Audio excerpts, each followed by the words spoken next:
have ALCATEL Pop C2 and let me show you how to activate developer options on the following device. So at the very beginning, let's unlock the screen right here.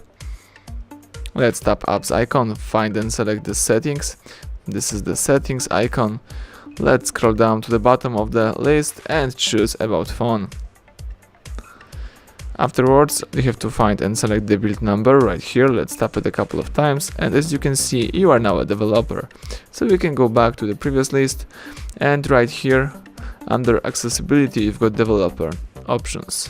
So this is the full list of developer features that you can use.